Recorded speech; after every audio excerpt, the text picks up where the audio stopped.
A Bíblia apresenta dois paradigmas de humanidade, duas maneiras de ser gente, duas maneiras de ser humano, duas maneiras de ser humano. Um paradigma é o Adão que comeu do fruto do conhecimento do bem e do mal. Outro paradigma é Jesus, o Deus encarnado, que vive em espírito de santidade, morre e ao terceiro dia ressuscita pelo poder do Espírito Santo. Ambos, os dois paradigmas estão simbolizados no painel aqui atrás de mim. Adão, na maçã, que é o símbolo popular do que chamamos o pecado original. E Jesus na cruz. A cruz que representa não apenas a morte de Jesus, mas a sua encarnação, a sua vida, a sua ressurreição, a totalidade de sua pessoa, de sua vida e de sua obra. O Adão que comeu a maçã, o Adão que comeu do fruto da árvore do conhecimento do bem e do mal, está para Jesus assim como, ou mais ou menos como um boneco de pano está para um ser humano de verdade. Jesus ressurreto é apresentado nesta carta aos Romanos, logo no primeiro e segundo versículos, como Filho de Deus. E isso quer dizer pelo menos duas coisas. A primeira é que Jesus, como cremos, é a segunda pessoa da Santíssima Trindade. É Deus encarnado, é Deus o Filho, por isso o Filho de Deus. Mas também, chamar Jesus de Filho de Deus e identificá-lo como Filho de Deus, é afirmá-lo como o primeiro ser humano que legitimamente pode ser chamado Filho de Deus. Adão não é um filho de Deus. Jesus é o Filho de Deus. É o primeiro ser humano que, na sua ressurreição, expressa a plenitude da intenção de Deus ao criar você e a mim como seres à sua imagem e semelhança. Quem olha para Adão não vê um filho de Deus, mas Jesus, quando ressuscita, todo o universo se debruça sobre ele e diz: ah, sim, agora sim, um filho de Deus. E Deus se pronuncia dizendo: sim, esse é o meu filho amado, em quem tenho prazer, é esse aqui, é Jesus, não Adão. E esse aqui é o primogênito, é o primeiro de muitos irmãos. Jesus, o Filho de Deus, portanto, é o que Adão deveria ter sido, caso tivesse comido da árvore da vida e não da árvore do conhecimento do bem e do mal. Adão, na Bíblia Sagrada, é este ser criado à imagem e semelhança de Deus, digamos assim, é um bonequinho de barro, que recebe o sopro de Deus, e porque recebe o sopro de Deus e a vida que é derivada de Deus, ele anda, ele fala, ele pensa, ele sente, ele raciocina, ele tem consciência, e ele é um ser tão maravilhoso que ele acaba pensando que é Deus, acaba acreditando que não precisa de Deus, e por fim acaba desejando o próprio lugar de Deus. Adão, esse bonequinho de barro soprado por Deus, vai embora da presença de Deus, quando come da árvore do conhecimento do bem e do mal. E Deus diz: espera, eu não acabei ainda com você, eu não terminei. Falta um último estágio seu, para que você seja e se torne aquilo que eu desde a eternidade desejo para você. É comer da árvore da vida. Mas Adão, ele diz, não, eu já estou satisfeito com o que sou, estou muito satisfeito com o que sou, daqui para frente pode deixar que eu resolvo, eu me banco, eu me garanto, eu me sustento, eu vou seguir a minha vida. É esse o entendimento mais consensual em 2000 anos de cristianismo, a que damos o nome de pecado original. Essa rejeição de Deus. Essa é a narrativa do Gênesis. Eu diria que é a interpretação e a explicação mais elementar, como ao longo de 2000 anos os cristãos têm interpretado Gênesis capítulo 3. Esse texto que nós acabamos de ler, de Romanos capítulo 1, os versos de 18 a 32, esses versos são a narrativa que o apóstolo Paulo faz de Gênesis capítulo 3. Romanos 1, de 18 a 32, conta o que acontece com esse bonequinho de barro que dá as costas para Deus e vai embora. Romanos 1, de 18 a 32, é este Gênesis 3 nas palavras de São Paulo apóstolo. E aqui o apóstolo Paulo vai oferecer para nós não apenas uma definição do que vem a ser o que chamamos de pecado original, ou comer da maçã, ou comer do fruto da árvore do conhecimento do bem e do mal, mas também o apóstolo Paulo vai nos dar as consequências desse fato e desse ato praticado por Adão, que representa todos nós. Portanto, o que é o pecado original? Na linguagem do apóstolo Paulo em Romanos, o pecado original é praticar toda impiedade e injustiça, e que Eugene Peterson vai traduzir como não confiar em Deus. Eu não confio em Deus, eu não deposito a minha fé em Deus, eu não dependo de Deus, eu me torno injusto, por isso é que o justo vive da fé.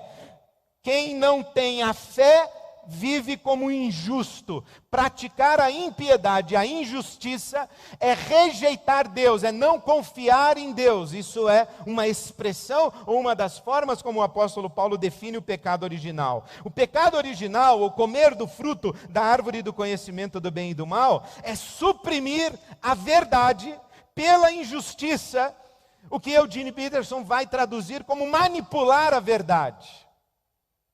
Subverter a verdade, sacrificar a verdade, é não glorificar a Deus e nem lhe render graças, é não reconhecer Deus como Deus e não adorar a Deus. Mais do que isso, comer do fruto da árvore do conhecimento do bem e do mal, isso que chamamos de pecado original, é trocar a glória de Deus eterno, do Deus eterno e imortal, pela glória das imagens feitas segundo a semelhança do homem.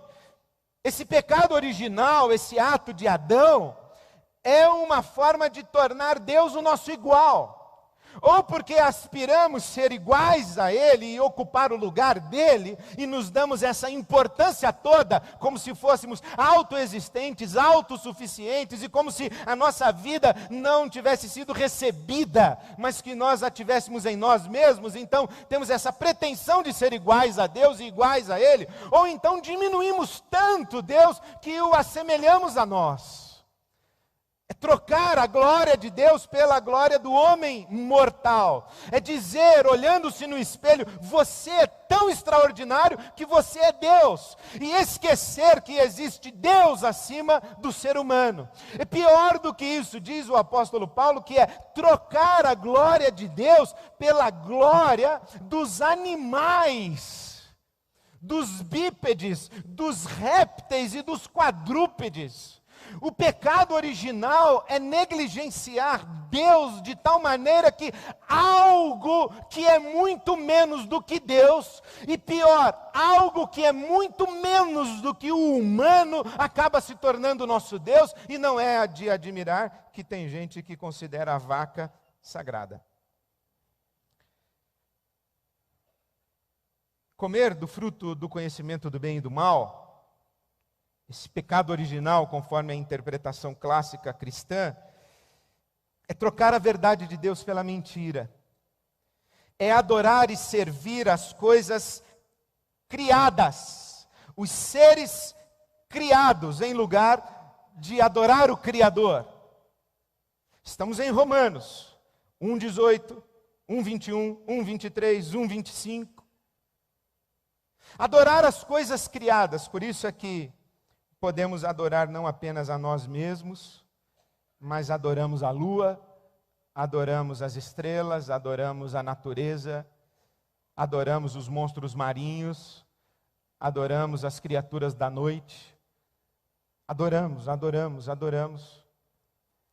Chesterton vai dizer que quem não crê em Deus, crê em qualquer coisa, principalmente crê em si mesmo. É dessa maneira que o apóstolo Paulo vai descrever o que chamamos de pecado original, mas de todas as expressões do pecado original, parece-me que esta, registrada no versículo 25 de Romanos 1, é desprezar o conhecimento de Deus. E você sabe que na Bíblia Sagrada a expressão conhecer não está relacionada à informação para a mente, mas a travar um relacionamento. Por isso é que quando na Bíblia Sagrada diz que um homem se relaciona com uma mulher, diz que o homem conheceu uma mulher. Quando na Bíblia Sagrada diz que os filhos estão impedidos de conhecer a nudez dos seus pais, não é que os filhos estão impedidos de ver os seus pais nus, despidos, mas de ter o intercurso sexual com os seus pais. O conhecer é um relacionamento. O pecado original é, portanto, desprezar a relação de intimidade e de absoluta dependência entre a criatura e o Criador. É romper esse vínculo. Isso é o pecado original. Agora, o que acontece quando esse Adão faz isso? Ele rompe com Deus e ele despreza o relacionamento com Deus. Diz a palavra de Deus em Romanos capítulo 1, verso 18, que a ira de Deus é despertada. Deus não varre esta afronta para debaixo do tapete. Deus responde a esse ato. E, portanto, quando o homem diz não para Deus, Deus também diz não para este homem, porque este homem que diz não para Deus não é mais homem, e Deus não pode sustentar o não homem, a saber, o homem que diz não Deus. A ira de Deus é despertada. E como é que a ira de Deus é despertada? O que é que Deus faz? Talvez você diga, Deus pega todo mundo e manda para o inferno. Não, não é isso. O que a Bíblia Sagrada vai dizer, o apóstolo Paulo vai dizer no versículo 24 é: por isso Deus os entregou às suas paixões. Versículo 26, por isso ou por causa disso, Deus os entregou às suas paixões.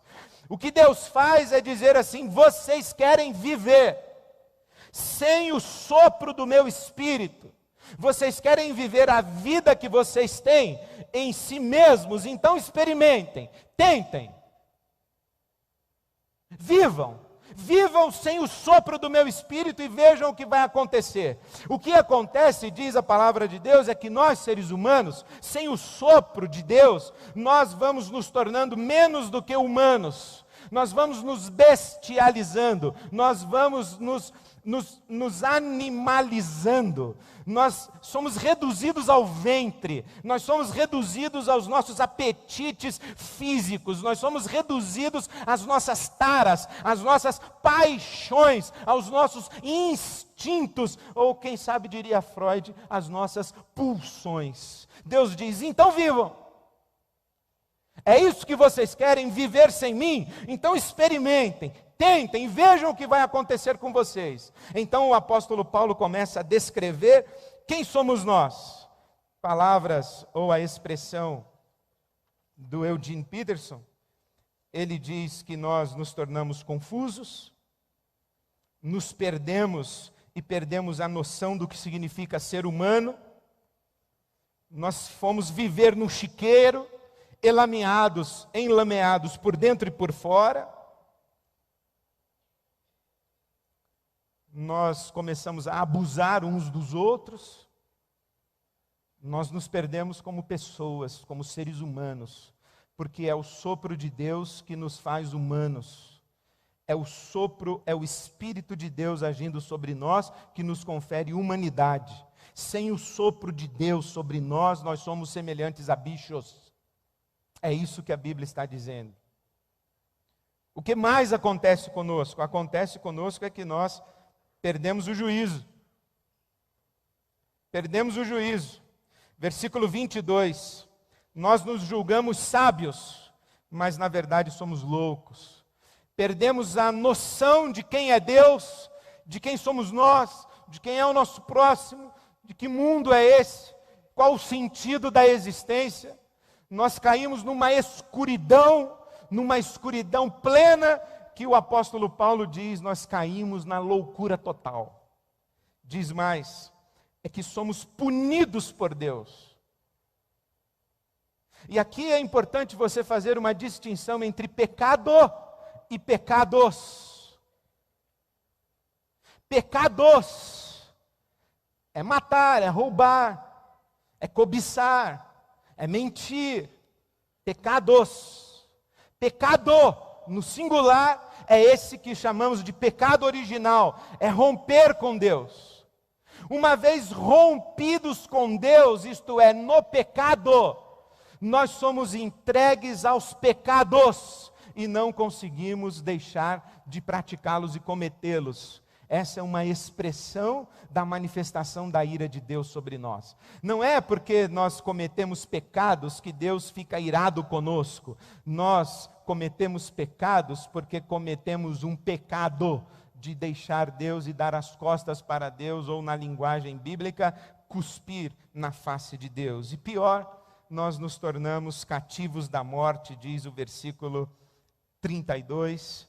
Nós somos dignos e merecedores da morte, e a morte no sentido de não existência, porque quem rompe com a fonte da vida e não tem vida em si, está fadado a deixar de ser. Eu disse há alguns domingos que esse Adão que vai embora da presença de Deus é como um ventilador que escolhe desligar-se da corrente elétrica e acredita que vai girar e ventilar para todo sempre. E ele vive da energia residual e daqui a pouco não existe mais. Ele morre. A morte é esta expressão de que estamos afastados de Deus. Gênesis, portanto, e aqui eu cito expressão literal da palavra do pastor Ariovaldo Ramos. No Gênesis está registrada a história de como o ser humano cai da sua condição de pessoa para indivíduo. E quando cai de pessoa para indivíduo, perde a sua identidade e perde as suas capacidades relacionais, porque está entregue às suas paixões. Romanos 1, 18 a 32 é exatamente isso. Em Romanos 1, 18 a 32, o apóstolo Paulo conta que a criatura deixou de honrar o Criador, e nesse ato caiu de sua condição humana. Ele se desfigura como imagem e semelhança de Deus. Agora, é importante sublinhar que em Romanos capítulo 1, o apóstolo Paulo não está falando de um comportamento humano, ele está falando da condição humana. Ele não está falando de um indivíduo específico. Ele está falando de toda a raça humana identificada com Adão. E ele não está falando de um pecado. ele está falando de toda sorte de degeneração da nossa humanidade. E está apresentando exemplos. E está dizendo como que nós nos perdemos em nossa identidade humana e inclusive na identidade de gênero, porque talvez em poucas áreas da nossa vida, a nossa degeneração como seres humanos, a nossa confusão de identidade se manifeste tanto quanto na área da sexualidade. Em poucas áreas da vida, nós nos demonstramos tão bestiais quanto no sexo. Não é sem razão que na tradição da igreja se relaciona o pecado original com o sexo. Evidente que está claro que o pecado original não é o sexo. Mas uma vez que praticamos ou somos identificados com Adão, que rompeu com Deus e fomos entregues às nossas paixões, e a nossa humanidade foi se decompondo, a evidência disso, diz o apóstolo Paulo, isso está muito claro, muito evidente nas nossas loucuras da sexualidade. Quando o apóstolo Paulo vai dizer que os homens abandonaram as relações naturais com as mulheres, ou naturais com as mulheres, e se inflamaram de paixão uns pelos outros. Começaram a cometer atos indecentes, homens com homens. E não somente os homens, mas também as mulheres com mulheres. E nesta expressão de Eugene Peterson que li para os senhores, o masculino não sabe mais o que é ser masculino e o feminino não sabe mais o que é ser feminino. Eu me perco de Deus, eu me perco de mim mesmo e eu me perco de você. Eu não sei mais como me relacionar com Deus e eu trato Deus como um ser estranho, distante, quiçá nem existente, e com Ele me relaciono às apalpadelas como quem tateando no escuro quer encontrá-lo. Eu estou perdido de Deus em Adão, mas eu estou perdido de mim mesmo. Eu não sei quem eu sou. Os meus conflitos interiores revelam que eu sou um ser dividido. É por isso que algumas pessoas com quem converso dizem assim: pastor, eu sou um ser masculino num corpo feminino. O meu corpo é feminino, mas a minha alma é masculina. Ou, o meu corpo é masculino, mas a minha alma é feminina. Eu tenho um amigo que pergunta: então por que é que você acredita que a alma que está dizendo a verdade e não o corpo? Isso serve apenas para mostrar que nós entramos em conflito e que nós nos perdemos em nossa identidade humana e na identidade de gênero. Portanto, esse não é um texto contra a homossexualidade. E não é um texto condenatório aos homossexuais. Não é um texto que fala deles e de nós. É um texto que fala de todos nós. E que nos nivela a todos como menos do que seres humanos, uma vez que estamos distantes de Deus e identificados com Adão. Quando estamos em Adão, nós somos menos do que seres humanos. Desfigurados em nossa identidade humana. A homossexualidade é uma expressão, mas há outras. As nossas taras sexuais têm vários e diversos nomes, eu não precisaria aqui nominá-las. A pedofilia, o adultério, a prostituição, o abuso sexual. Essa nossa incapacidade de relações humanas, porque nos tornamos bestiais, nós nos agredimos com palavras, nós nos agredimos fisicamente, nós nos abusamos uns aos outros ou uns dos outros, o que demonstra que temos grande dificuldade de lidar com quem somos e que estamos perdidos. Não me estranha, e lamento muito,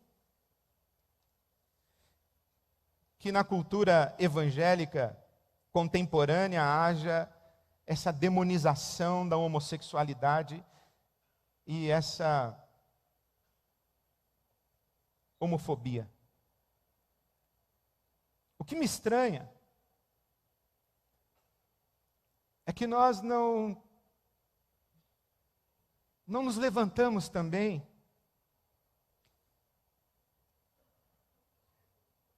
em referência às outras expressões de degeneração humana e de depravação.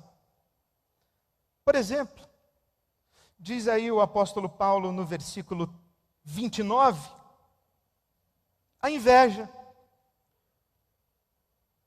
Nós não falamos contra a inveja.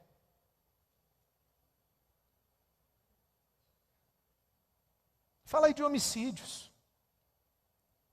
Fala de não amor pela família. Gostaria de ser membro da igreja de Água Branca. Falou, mas o senhor não demonstra nenhum amor pela sua família? Pelo contrário, o senhor é um déspota, o senhor é um abusivo. O senhor é um brucutu, o senhor é um macho.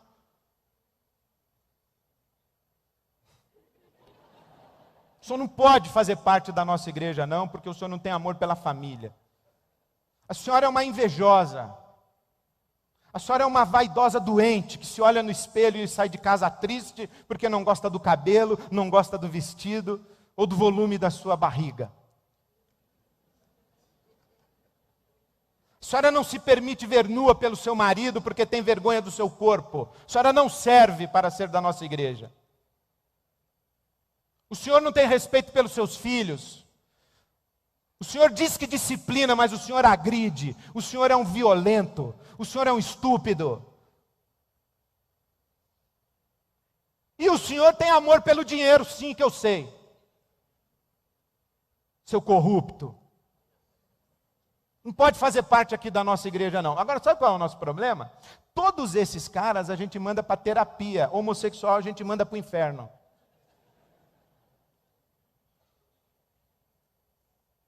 O que a palavra de Deus está dizendo é que lá em Adão, nós estamos nivelados numa conflitividade de degeneração da nossa humanidade e inclusive das nossas identidades de gênero.